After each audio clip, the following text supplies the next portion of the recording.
이 시간 서로 옆 사람과 함께 인사를 나누겠습니다. 하나님은 부족함 없이 공급해 주시는 분이십니다.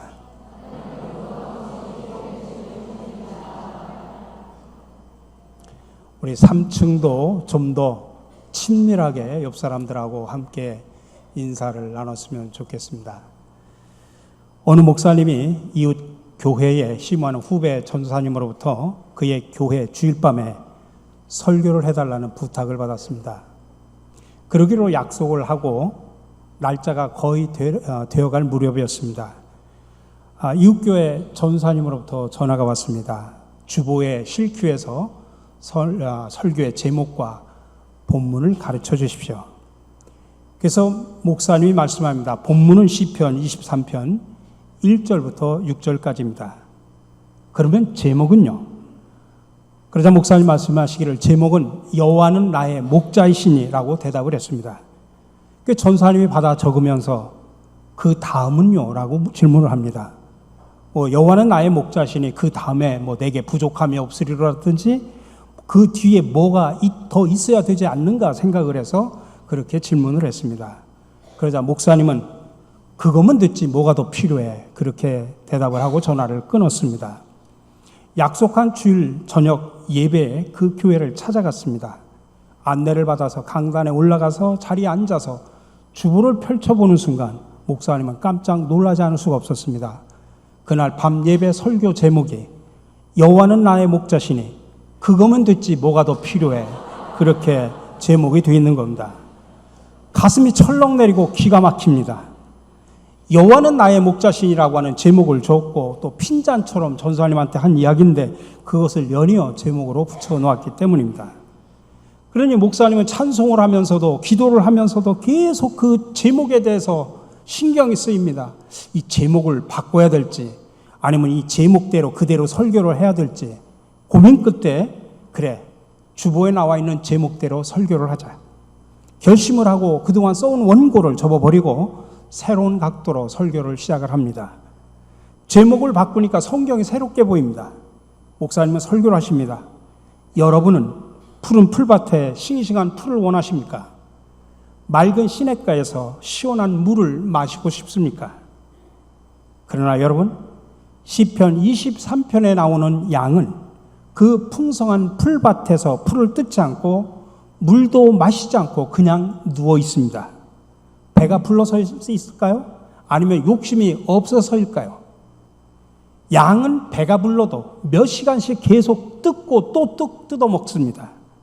근데 그 이유는 단순하고 명료합니다. 목자에게서 오는 참 만족이 있기 때문입니다. 그래서 다윗은 고백합니다. 여호와께서 나의 목자가 되시니 내게 부족함이 없습니다. 그렇습니다. 여호와 하나님이 나의 목자가 되시고 내가 그분의 양이 되니 참으로 만족할 수밖에 없습니다. 여호와는 나의 목자시니 그거면 됐지 뭐가 더 필요합니까? 그렇게 설교를 하자 모든 교인들이 아멘 아멘 하면서 오히려 더 큰 은혜를 받았다는 이야기입니다. 여러분 우리가 잘 알고 있는 시편 23편은 모르는 사람이 없죠. 다윗이 지은 시입니다. 다윗은 목동 생활로 시작을 해가지고 이스라엘 목자인 왕이 된 사람입니다. 그래서 유대인들은 이 시를 매일같이 암송을 합니다. 사람으로 해결하기 어려운 문제를 만날 때마다 암송하면서 기도를 하는 시입니다. 그러니 여러분, 저와 여러분들도 이 시편 23편 정도는 암송할 수 있어야 됩니다. 그래서 어떤 어려운 순간에도 나와 함께 하시고 나를 인도해 주시는 그 하나님을 고백하고 하나님을 믿을 수가 있어야 됩니다. 오늘 시편 23편 1절은 이렇게 시작합니다. 여호와는 나의 목자시니 내게 부족함이 없으리로다. 여호와는 나의 목자시니 이게 히브리어로 예호바 로이라고 표현하는데 이것은 구약 성경에서 여호와는 이스라엘의 목자가 되신다고 하는 그런 사상을 보여주는 그런 내용입니다. 지금 여호와는 이스라엘의 목자라고 이야기를 하는데 다윗은 뭐라고 이야기하냐면 그 여호와는 나의 목자라고 고백을 합니다.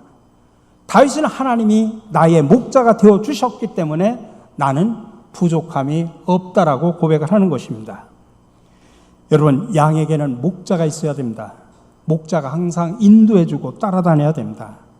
양이란 정말 연약한 짐승입니다. 모든 것, 먹고 마시는 것, 때로는 안전하게 사는 것까지 목자가 보살펴 줘야 되는 그런 짐승입니다.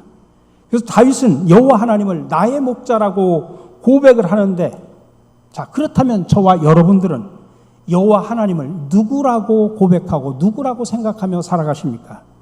어쩌다 막연히 예배드리는 하나님으로 그렇게 믿고 살고 있지는 않습니까? 부디 바라기는 날마다 높이고 항상 모시고 감사하면서 찬송하는 나의 하나님으로 그렇게 섬기고 고백하고 믿으며 살아가시길 간절히 바랍니다. 나에게도 하나님이 계시고 나는 하나님의 사랑하는 자녀가 되고 하나님의 백성이 되었습니다. 그래서 하나님은 누가 뭐라 해도 나의 하나님 되심을 믿으시기 바랍니다. 우리는 지금 계속해서 신명기 시리즈 강해 설교를 합니다. 오늘이 4번째 시간입니다. 우리가 신명기 1장을 마치고 이제 2장으로 넘어왔습니다. 그런데 신명기 1장과 2장의 장소는 똑같습니다. 가데스 바네아입니다.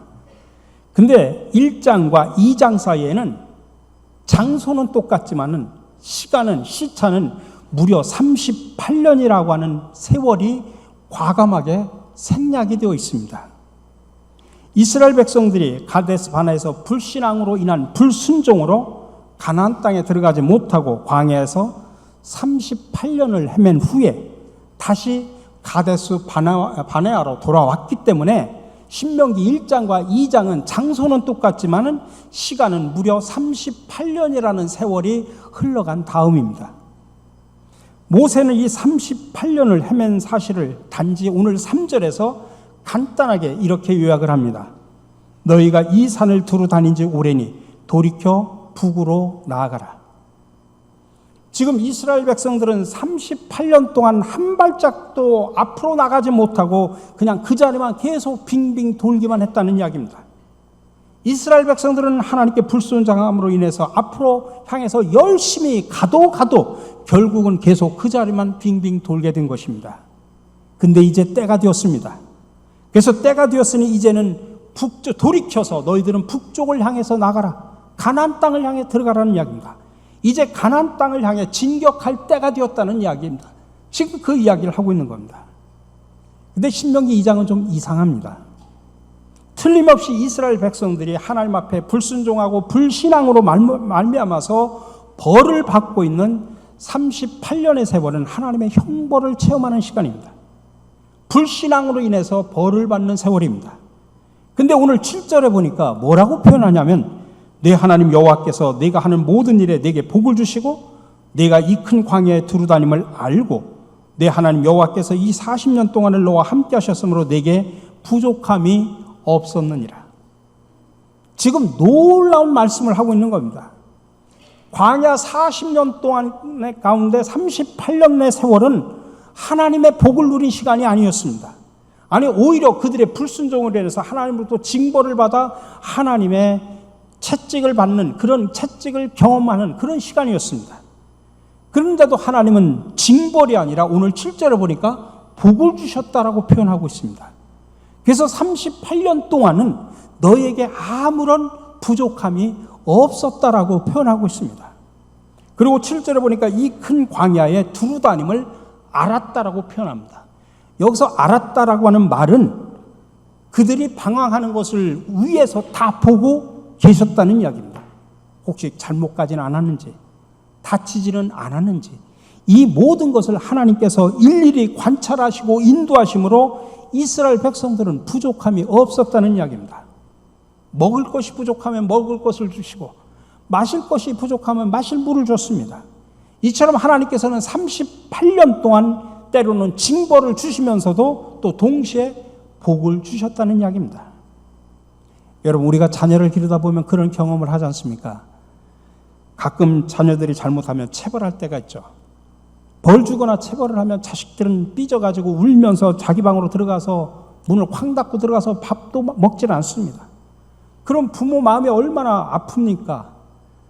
그래서 자녀가 제대로 있는지 살펴보고 그러다가 때로는 맛있는 요리를 해가지고 문을 살짝 열어가지고 방 안에 집어넣죠.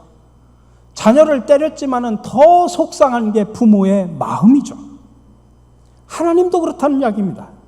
이스라엘 백성들의 불신앙으로 그들에게 징벌을 하면서도 하나님은 이스라엘 백성들을 살펴보고 계시면서 혹시 그들이 삐지지는 않았는지, 넘어지지는 않았는지, 다치지는 않았는지 하면서 그들을 계속 보고 계신 겁니다.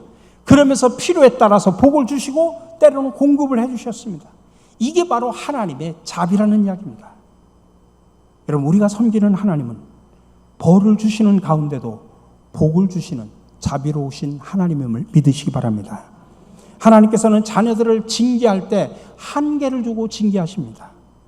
그리고 이제 때가 되자, 하나님의 때가 되자 하나님께서는 지금 이스라엘 백성들을 북쪽을 향해서 올라가라 하면서 가나안 땅으로 인도를 하고 있는 겁니다. 우리도 살다 보면 광야 같은 인생길을 걸어갈 때가 참으로 많이 있죠. 그러나 그 속에서 늘 하나님이 부족함 없이 채워주시는 분임을 믿으시기 바랍니다. 성도들은 하나님을 향해서 부족함 없이 채워주신 분이라고 하는 고백을 할 수 있어야 됩니다. 그래서 여호와는 나의 목자시니 내게 부족함이 없으리로라고 하는 이 말씀을 우리 믿는 성도들이 해야 될 고백입니다. 근데 사실 실제로 우리가 살아가면서 부족함이 없다라고 그렇게 말할 수 있는 사람이 있습니까? 어떻게 보면 저 사람 미친 사람 아니야? 이렇게 말할 수도 있을 겁니다. 그러나 성도는 목자 되시는 하나님으로 말미암아 부족함이 없다라고 하는 고백을 할 수 있어야 된다는 이야기입니다. 이것이 오늘 본문이 고백하는 내용이고 그 내용의 핵심이 바로 그겁니다. 하나님은 부족함 없이 공급해 주시는 분이시다. 그래서 7절에서 너와 함께 하셨으므로 내게 부족함이 없었느니라 라고 지금 표현을 하고 있는 겁니다. 광야 40년 중 38년은 이스라엘 백성들이 하나님으로부터 징벌을 받는 세월이었죠. 그런데도 오늘 7절 전반절에는 네 하나님 여호와가 내게 복을 주셨다라고 표현합니다. 이렇게 징벌 중에도 복을 베풀어 주시는 하나님을 바라볼 수 있는 영적인 눈이 있어야 된다는 이야기입니다. 자, 그렇다면 하나님께서 그들에게 38년 동안 베풀어 주신 복은 뭘까요? 첫 번째로는 이스라엘 백성들이 그 광야의 험악한 길을 가고 있다는 사실을 하나님은 잘 알고 계셨다는 이야기입니다. 그것이 바로 복이라는 이야기입니다. 이스라엘 백성들이 얼마나 그 광야 속에서 큰 고통을 당하고 있는지 누구보다 하나님은 너무나 잘 알고 계셨다는 이야기입니다. 마찬가지로 하나님은 지금도 살아계셔서 우리가 광야와 같은 인생길을 걸어갈 때 우리가 다양한 아픔, 다양한 어려움, 다양한 고통 속에 있을 때 하나님은 우리를 너무나 잘 알고 계시고 우리의 아픔을 보고 계시다는 이야기입니다. 근데 우리는 가끔 그렇게 생각을 하죠. 하나님, 근데 내가 실제 그때 고통을 당할 때 하나님은 어디 계셨습니까? 내가 그 나락에 떨어질 때 그때 그렇게 하나님 앞에 울부짖어 기도했는데 하나님은 그때 어디 계셨습니까? 다시 말하면 하나님의 부재에 대한 질문을 할 때가 많이 있습니다. 예기치 못한 어려움과 고통과 소외감과 슬픔이 끼어들 때 우리는 당황스럽고 혼란스러울 때가 참으로 많이 있습니다. 그때 진정으로 우리는 누군가 도움이 필요하죠. 나의 손을 붙잡아주고 나를 일으켜 세워주고 나를 위로해주고 나의 문제에 관심을 가져줄 그런 사람 누군가를 필요로 합니다. 특별히 우리 믿는 사람들이라고 하면 내가 믿는 하나님 정말 애타게 기다리고 하나님의 능력을 나에게 능력을 베풀어 주시기를 우리는 간절히 기다리죠. 이 무한하신 능력으로 이 고통의 상황 속에서 개입하셔서 모든 것을 해결해 주시고 나를 구원해 주시기를 간절히 기도할 겁니다. 아마 목이 터져라 절실하게 하나님 앞에 기도할 겁니다. 그런데 내가 그분을 향하여 그렇게 기도할 때 응답하리라고 약속하신 그 하나님은 응답은커녕 오리무중일 때가 참으로 많이 있습니다. 그분은 그 고통 속에 어디 있는지 흔적을 발견할 수가 없습니다.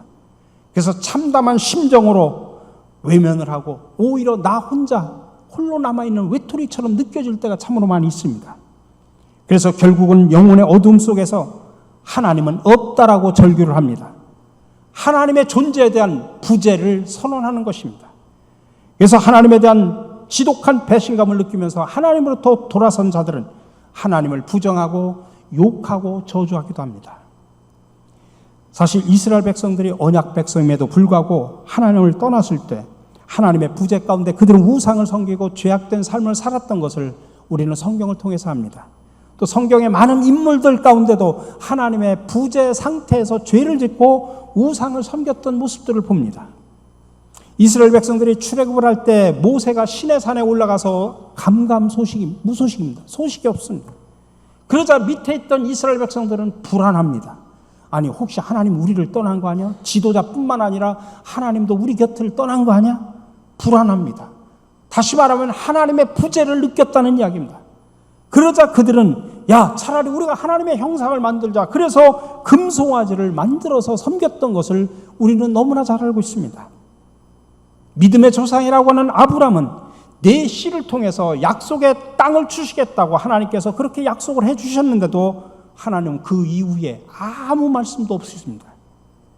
그러자 하나님의 부재를 느끼고 아브람은 종 엘리에셀을 양아들로 삼으려고 하고 결국에는 나중에 언약의 하나님이 나타나지 않으시니까 하갈을 통해서 이스마엘을 낳게 되는 것입니다. 이때가 바로 아브람에게 있어서는 하나님의 부재를 느끼던 때였습니다. 여러분 예수님도 십자가상에서 하나님의 부재를 느끼셨습니다. 그러니 예수님도 하나님의 부재를 느끼면서 엘리 엘리 라마 사박다니 나의 하나님 어찌하여 나를 버리셨나이까 하나님의 부재에 대한 통곡과 절규를 했습니다. 근데 여러분 하나님으로부터 버림받는 그 순간이 예수님께서는 하나님을 가장 깊이 신뢰하는 순간이었다는 사실을 기억하시기 바랍니다. 십자가가 부활로 연결되는 것을 믿으셨을 때 하나님의 부재는 오히려 가장 깊은 하나님의 임재로 연결이 되었습니다. 그래서 이런 삶이 우리의 삶의 기준이 되어야 되는 겁니다. 이 고백이 우리의 믿음의 기준이 되어야 되는 것입니다. 우리는 흔히 그런 생각을 합니다. 우리 하나님과의 친밀함이 마치 내가 VIP 영역에 들어가도록 허락받은 것처럼 우리가 이해를 하기 때문에 반대로 하나님의 부재, 하나님의 거리감을 벌로 해석할 때가 있습니다. 그래서 하나님의 부재를 우리는 저주라고 생각을 합니다. 그러나 여러분 기억하시기 바랍니다. 내가 그렇게 고통 속에서 절규하며 부르짖었을 때 하나님은 안 계시는 것처럼 느껴지는 그 순간에도 하나님은 우리의 모든 것을 우리의 고통과 아픔과 눈물과 한숨을 다 알고 계시다는 사실을 믿으시기 바랍니다. 우리의 고통과 우리의 어려움을 하나님은 다 알고 계십니다. 내가 하나님의 부재를 느끼는 그 순간에도 하나님은 우리가 인생의 광야 같은 험악한 길을 가고 있다는 그 사실을 너무나 잘 알고 계시다는 이야기입니다. 여러분 이게 바로 하나님의 놀라운 축복임을 믿으시기 바랍니다. 두 번째로는 하나님이 38년 동안 이스라엘 백성들과 늘 함께하고 계셨다는 사실, 이것이 바로 복이라는 이야기입니다. 광야 생활 중에 진 안에는 성막이 있고 그 성막 안에는 지성소가 있고 지성소 안에는 법궤가 있습니다. 법궤는 하나님이 항상 그들과 함께 하겠다고 하는 하나님의 임재에 대한 상징입니다. 그 하나님은 지금도 살아계셔서 이 광야 같은 인생길을 살아가는 저와 여러분들 가운데도 늘 항상 함께 하시는 임마누엘의 하나님을 믿으시기 바랍니다. 출애굽기 3장 1절에서 2절에 보면 이런 말씀이 나옵니다. 모세가 그의 장인 미디안 제사장 이드로의 양떼를 치더니 그때를 광야 서쪽으로 인도하여 하나님의 산 호렙에 이르매 여호와의 사자가 떨기나무 가운데 나오는 불꽃 안에서 그에게 나타나시니라. 그가 보니 떨기나무에 불이 붙었으나 그 떨기나무가 사라지지 아니하는지라. 이 말씀은 모세가 하나님의 부르심을 받기 전에 하나님께서 모세에게 나타나신 그 모습을 보여주는 본문입니다. 근데 하나님께서 모세에게 어떤 모습으로 나타나냐면 떨기나무가 있는데 그 떨기나무에 불이 붙었는데 꺼지지 않는 불꽃으로 하나님이 나타나셨다는 이야기입니다. 저 떨기나무는 히브리어로 스네라고 표현하는데 저기는 그림으로 크게 나오지만은 실제로 광야에 가면 아주 작은 나무 잡초 같은 작은 겁니다. 그래서 막 장렬하는 태양빛에 의해서 스스로 발화돼 가지고 한 10초나 30초 되면 훅 붙었다가 꺼져버리는 보잘것없는 풀이 바로 저 떨기나무 스네라는 것입니다. 근데 거기에 불이 붙었는데 꺼지질 않는 겁니다. 그 모습을 모세에게 보여주는 겁니다. 하나님이 그렇게 모세에게 나타나는 겁니다. 여러분, 이게 뭔지 아십니까? 여러분, 그때 당시 모세는 어떤 상태냐면 그의 인생의 40년은 애굽에서 떵떵거리며 권력 왕자로서 떵떵거리며 살던 시대입니다. 근데 사람을 죽이고서 결국은 도망가가지고 미디안 광야에 가서 40년을 살았던 그 시절, 그때는 모든 게 다 무너지고 모든 게 다 깨져버리고 부숴버리고 다 잃어버린 그 시절, 그 40년, 중간 40년에 하나님이 그를 부르셨습니다. 그러니까 스네와 같이, 떨기나무 같이 보잘것없는 그 모세에게 하나님이 꺼지지 않는 불꽃으로 함께하겠다는 이야기입니다. 너와 항상 함께하겠다는 이야기입니다. 그리고 그가 가서 애굽에 가서 이끌고 나와야 될 그 백성들을 우리가 히브리 민족이라고 하는데, 히브리라는 말은 핫비루라는 말에서 온 말입니다. 핫비루는 쉽게 말하면 땅 없는 무리들, 우리말로 표현하면 민중입니다. 민초입니다. 이건 민족적인 개념이 아니라 핫비루는 사회학적인 개념입니다. 그런 스네와 같은 떨기나무 같이 보잘것없는 존재이지만은 하나님은 거기에 꺼지지 않는 불꽃으로 항상 함께하겠다는 이야기입니다. 마찬가지입니다. 저와 여러분들이 하나님 앞에 내세울 게 뭐가 있습니까? 정말 보잘것없는 떨기나무 같은 스네와 같은 보잘것없는 존재입니다. 근데 하나님은 지금도 살아계셔서 보잘것없고 내세울 것 없는 이런 떨기나무 같은 저와 여러분들에게 함께 하셔서 꺼지지 않는 불꽃으로 임마누엘의 하나님으로 함께 하심을 믿으시기 바랍니다. 그러니 그 하나님이 나의 목자가 되시니 내가 부족함이 뭐가 있습니까? 그거면 됐지 뭐가 더 필요합니까? 그게 바로 복이라는 이야기입니다. 마지막 세 번째로는 하나님 이스라엘 백성들에게 각 개인에게 부족함 없는 은혜를 공급해 주셨다는 이야기입니다. 오늘 7절 본문을 보십시오. 거기에 너라는 말을 몇 번이나 반복하는지 보십시오. 내 하나님 여호와께서 네가 하는 모든 일에 네게 복을 주시고 네가 이 큰 광야에 두루다님을 알고 네 하나님 여호와께서 이 40년 동안을 너와 함께 하셨으므로 네게 부족함이 없었느니라. 여기서 한 구절에 너라는 말을 7번이나 반복을 합니다. 다시 말하면 하나님의 복이라고 하는 것은 각 사람에게 주어졌다는 이야기입니다. 부족함 없이 공급해 주시는 하나님의 복이 불특정 다수에게 두리뭉실 준 것이 아니라는 이야기입니다. 각 사람 개개인에게 복을 주셨다는 이야기입니다. 그런데 우리는 때로 나같이 허물 많은 사람들에게도 하나님은 부족함 없는 은혜를 주실까? 그렇게 생각을 할 때가 참으로 많이 있죠. 근데 이스라엘을 저주하려다가 실패했던 발람이라는 거짓 선지자가 있습니다. 그건 나중에 실패하고 나중에 가서 고백을 한 내용이 민수기 23장 21절에서 그는 이렇게 나중에 깨닫고 고백을 합니다. 여호와는 야곱의 허물을 보지 아니하시며 이스라엘의 패역을 보지 아니하시는도다. 여호와 그의 하나님이 그와 함께 계시니 왕을 부르는 소리가 그 중에 있도다. 이 말은 쉽게 말하면 하나님은 성도들의 허물을 보지 않으신다는 이야기입니다. 왜 그럴까요? 그 위에 예수 그리스도의 보혈의 피가 덧입혀졌기 때문입니다. 예수 그리스도의 완전한 의로 옷을 입혀졌기 때문에 우리가 죄가 없어서 복을 주는 게 아니라 예수 그리스도의 보혈의 피로 우리를 씻어 주셨기에 그 은혜 때문에 우리에게 복을 주신다는 이야기입니다. 그래서 성도는 비록 죄와 허물이 있다고 할지라도 부족함 없이 은혜를 공급해 주시는 것입니다. 다만 하나님이 선언하신 대로 광야에서 살다가 죽으면 되는 것입니다. 그러나 그 광야 생활 속에서도 하나님은 부족함 없이 필요한 것들을 공급해 주심을 믿으시기 바랍니다. 우리 사랑하는 성도 여러분, 하나님이 우리를 사랑하는 것, 이것은 언제나 어디서나 누구에게나 변함없는 진리입니다. 하나님은 언제나 우리의 목자, 아니 나의 목자이십니다. 그러니 여호와는 나의 목자시니 그거면 됐지 뭐가 더 필요합니까? 독일 리벡교의 낡은 벽에 붙어있는 돌판에 있는 주는 우리에게 말씀하신다라고 하는 시가 이렇게 새겨져 있습니다. 너희는 나를 주라 부르면서 따르지 않고, 너희는 나를 빛이라 부르면서 우러러보지 않고, 너희는 나를 길이라 부르면서 따라 걷지 않고, 너희는 나를 삶이라 부르면서 의지하지 않고, 너희는 나를 존귀하다 하면서 섬기지 않고, 너희는 나를 강하다 하면서 존경하지 않고, 너희는 나를 의롭다 하면서 두려워하지 않으니 그런즉 너희를 꾸짖을 때에 나를 탓하지 말라. 그러나 여러분, 이 시간 우리 모두 이렇게 고쳐서 결단하고 고백합시다. 하나님, 늘 주라 부를 뿐만 아니라 실제로 하나님을 따르겠습니다. 늘 하나님을 빛이라고 부를 뿐만 아니라 우러르겠습니다. 저는 하나님을 늘 길이라고 부를 뿐 아니라 실제로 그 길을 따라 걷겠습니다.